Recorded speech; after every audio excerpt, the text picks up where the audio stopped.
ओडिया भूत कहानी।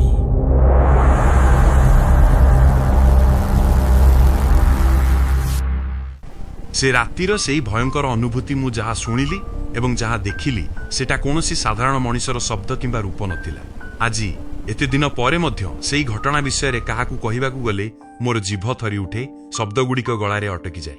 काहींकिना जेतेबेले मु सेई विषय रे चिंता करे सेई काल रातिर प्रतिटी मुहूर्त मो आखि आगरे जल जल होई नाची उठे।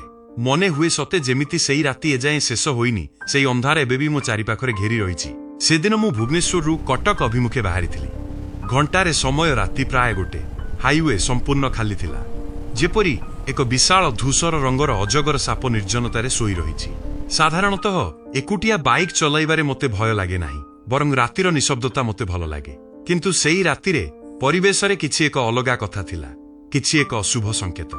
आकाशरे चंद्रर चिन्ह वर्ण नथिला, केवल मेघुआ पाग आउ घनकला बादलर आस्तरण। रास्तार स्ट्रीट लाइट गुड़िक मध्य अनेक स्थान रे जळु नथिला। मो बाइक रो हेडलाइट ही अंधार को चिरिबा पई एकमात्र माध्यम थिला। मोर मने होउथिला सेई हेडलाइट आलुओ बाहरे थिबा अंधार कोनोसी अजणा शक्ति द्वारा नियंत्रित हेउछि। सबु किछि ठीक चलीथिला जे पर्यंत मु सेई पुलटा ब्रिज पाखरे पहुंची नथिली। पुलटा थिला खूब छोट एवं पुरुणा। ता तळे थिबा नदीटा बोध हुए बहु वर्षरु सुखी जाइथिला। मु पुल उपरकू गाड़ी नेला मात्रे हठात मोर मने हेला पछरु केही जणे मते तीक्ष्ण दृष्टि रे चाहि रहिछि। सेही दृष्टि रे एमिति एक शीतलता थिला जहा मोर मेरुदंड देई सित्कार खेळाई देला। मु संदेह रे पछकू बुली चाहिली, किंतु काहीं सेठारे तो केही नथिले। केवल रास्तार शून्यता मते परिहास करुथिबा परि मने हेला। किंतु ठीक सेही मुहूर्त रे मु प्रथम थर पई सेही शब्दटा शुणिली। सेटा थिला एक धीर, रुक्ष एवं भंगा भंगा स्वर, जेपरि केही बहु दूररू कोनोसी अज्ञात गह्वर भितरु मो नाम धरि डाकुछि। राजू। मु सांगे संगे ब्रेक मारी देली। चक्कर घर्षण रे रास्तारू धूली उडिला। एई निशुन अंधार रातिरे मो नाम किए एमिति डाकी पारिबो। मु हेलमेट खोली खूब सावधानतार सह शब्दटीकू पुणी शुणिबाकू चेष्टा कली, किंतु सबु किछि निशब्द। केवल पवनर एक मृदु शीतल स्पर्श मो देहरे घसी होई चली जाउथिला। मु निजकू बुझाइली जे बोध हुए एहा मोर भ्रम किंबा थक्कापण जोगु हेउछि।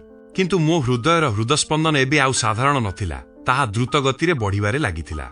मु पुणी बाइक स्टार्ट कली एवं पुलटा अतिक्रम कली, किंतु असल भयर पर्याय तो सेठू आरंभ हेबार थिला। रास्तार सेई अंशकू स्थानीय लोके डेंजर रोड बोली कुहंती। दुई पार्श्वरे विराटकाय गछगुड़िक डालपत्र मेलाई एमिति ठिया होइथिले सते जेमिति कौनसी राक्षस सैन्यबाहिनी पहरा देउछंती।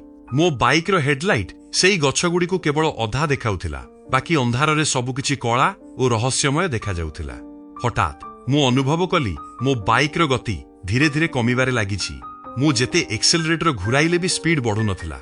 मोते लागिला होइते पेट्रोल सरी जाइछि, किंतु मीटर देखाउथिला जे टैंक फुल अछि। सेई शून्यता भितरे मु पुणी सेई स्वर शुणिली। राजू। एथर सेई शब्द दूररू नुहे बरं खूब निकटरू आसुथिला। एमिति लागुथिला जेमिति केही मो कान पाखरे फुसफुस होई कथा होउछि। सेई स्वररे मणिषपणिया किछि नथिला, सेईटा थिला एक प्रकार कर्कश एवं भयंकर शब्द। मु पछकू चाहिबाकू डरुथिली, किंतु एक अदृश्य चाप मोते पछकू देखिबा पई बाध्य कला एवं जहा मु देखिली सेथिरे मो रक्त बरफ पालटी गला। मो बाइक पछ सीट रे केही जणे बसिथिला। मु ब्रिज अतिक्रम करिथिली, सेठारे केही नथिले, किंतु एबे सेठारे एक आकृति थिला। से नई करी बसिथिला। मुंडटा तळकू नुआई थिबारु तार मुह देखा जाउ नथिला। तार भिजा और कुढ़ा कुढ़ा चुटी मो कांधकू स्पर्श करुथिला एवं सेथिरु एक अजब पचा गंध आसुथिला। मो हाथ गोड़ थरिबाकू लागिला। मु गाड़ी रोकिबाकू चेष्टा कली, ब्रेक को जोर रे चापी धरली, किंतु आश्चर्यर कथा ब्रेक आदौ काम करू नथिला। बाइक जेमिति कोनोसी अलौकिक शक्ति द्वारा निजे निजे आगकू माडी चलीथिला। सेई मुहूर्तरे मो पछरे बसिथिबा सेई धीरे धीरे मुंड उठाइबाकू लागिला। मु देखिबाकू चाहू नथिले भी मो आखि ता ऊपर ही स्थिर होई रहिथिला। तार मुह मुह परि नथिला, बरं एक भंगा जाइथिबा माटी मूर्ति परि देखा जाउथिला। तार आखि दुईटी असमान थिला, गोटिए बड़ तो अन्यटी छोट, किंतु सेथिरे कोनोसी जीवन नथिला। मुहरे कोनोसी भाव नथिले भी तार ओठ दुईटी विकृत भावे हसुथिला। मु एते बेळ धरि अपेक्षा करुथिली। से धीरे कहिला। तार सेई गोटिए वाक्य मो देहर सबु शक्ति शोषी नेला परि लागिला। मु पूरा शून्य होई गली। मु चित्कार करिबाकू चाहूथिली, किंतु मो पाटिरू शब्द बाहारू नथिला। बाइक एबे मुख्य रास्ता छाड़ी एक निबिड़ जंगल भितरकू पशिबाकू लागिला। सेही रास्तारे मु पूर्वरु केबे जाइनथिली, सेईटा जेमिति कोनोसी अभिशप्त स्थानकू जिबार बाट थिला। से पुणी मो कान पाखरे फुसफुस करी कहिला, जदि तू पछकू न देखि थांतु तू बंची जाई थांतु। मो आखिरु भयरे लुह झरिबाकू लागिला। ମୁଁ ସାମ୍ନାକୁ ଦେଖିଲି ଏବଂ ଯାହା ଦେଖିଲି ସେଥିରେ ମୋର ହୃଦସ୍ପନ୍ଦନ ଅଟକିଗଲା। ରାସ୍ତାର ଠିକ୍ ମଝିରେ ଏକ ଛୋଟ ଝିଅ ଠିଆ ହୋଇଥିଲା।